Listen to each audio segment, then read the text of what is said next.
Guys, nandito po ako sa Duck Toys sa dito po ako sa Duck Toys, dito po ako sa Riverbanks mismo sa loob. Dito po yung matatagpuan ang mga laruang pangbata, babae, lalaki. Nandito po ang mga laruan. Sino pong gustong bumili? Dito po sa Duck Toys.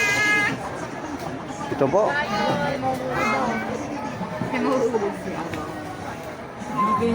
Ayan po yung mga display nila. Paninda.